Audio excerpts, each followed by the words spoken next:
الوداع جمعہ میں ایک خطبہ پڑھا جاتا ہے، الوداع الوداع یا شہر رمضان۔ اس خطبہ کا پڑھنا کیسا ہے؟ اس خطبہ کا پڑھنا بدعت ہے۔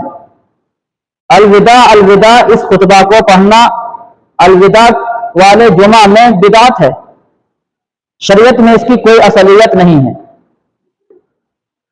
مولانا محمود حسن گنگوہی رحمۃ اللہ علیہ فتویٰ محمودیہ میں فرمایا کہ اس طریقے سے خطبہ پڑھنا بدعت ہے۔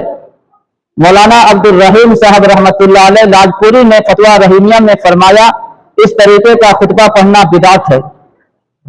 مولانا مفتی شبیر احمد صاحب نے فتویٰ قاسمیہ میں فرمایا اس طریقے کا خطبہ پڑھنا بدعت ہے۔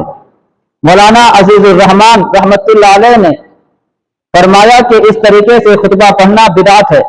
مفتی شفیع عثمانی صاحب نور اللہ مرقدہ نے فرمایا کہ اس طریقے کا خطبہ پڑھنا بدعت ہے۔ مولانا اشرف علی تھانوی رحمۃ اللہ علیہ نے امداد الفتویٰ میں فرمایا اس طریقے کا خطبہ پڑھنا بدعت ہے۔ اسی طریقے سے مولانا عبدالحی لکھنوی رحمۃ اللہ علیہ نے فرمایا کہ اس طریقے کا خطبہ پڑھنا الوداع الوداع یا شہر رمضان بدعت ہے۔ یہ پورے حوالہ جات کے ساتھ میں اس لیے یہ بات رکھ رہا ہوں، بہت سارے مساجد میں اس طریقے کا خطبہ پڑھا جاتا ہے، ماتم کا اظہار کیا جاتا ہے، شریعت میں اس کی گنجائش نہیں ہے۔